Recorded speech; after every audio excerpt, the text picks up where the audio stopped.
नमस्कार, मैं हूं निवेदिता। बंगाल में अगले साल अप्रैल से मई महीने के बीच में चुनाव होने हैं। विधानसभा चुनाव को लेकर तैयारियां भी जोरों शोरों से जारी हैं।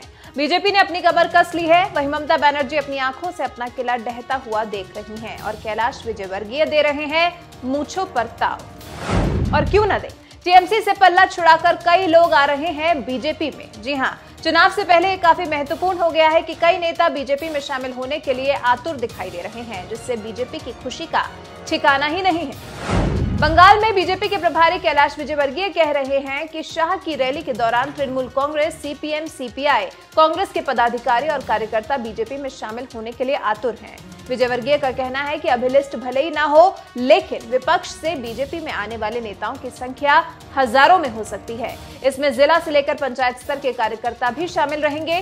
सभी को पता है कि बीजेपी ही सरकार बनाने जा रही है, इसलिए साथ रहना चाहते हैं, लेकिन अंत में पार्टी फैसला लेगी कि किसे शामिल करना है।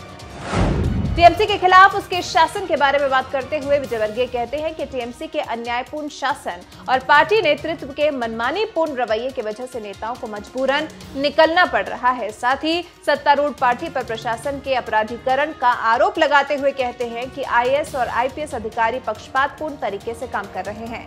इस सबसे निश्चित है कि बीजेपी का मनोबल बढ़ेगा ही, लेकिन कैलाश विजयवर्गीय के कथन अनुसार सबको शामिल नहीं किया जा सकता। कई नेता ऐसे भी हैं जिनसे बीजेपी के नेताओं को ही परेशानी हो सकती है। जैसे टीएमसी के नेता जितेंद्र तिवारी को बीजेपी में शामिल करने की सुगबुगाहट थी, तो इसका बीजेपी नेता बाबुल सुप्रियो ने ही विरोध कर दिया। उन्होंने कह दिया कि वो ऐसे नेताओं को भारतीय जनता पार्टी में शामिल नहीं होने देंगे।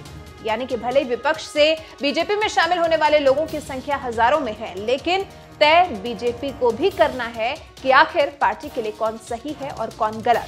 फिलहाल बीजेपी का पूरा फोकस भी बंगाल विधानसभा चुनाव पर ही है, जिसको जीतने के लिए बीजेपी हर एक मुमकिन कोशिश कर रही है। हालांकि इससे टीएमसी अध्यक्ष और पश्चिम बंगाल के सीएम ममता बनर्जी की सांसें जरूर अटक गई हैं। आप हमें कमेंट करके बताएं कि आपको बीजेपी से क्या उम्मीदें हैं और क्या आपको भी लगता है कि बड़े स्तर पर विपक्ष से नेताओं का बीजेपी में शामिल होना एक अच्छा संकेत है। अपनी राय हमें जरूर बताएं।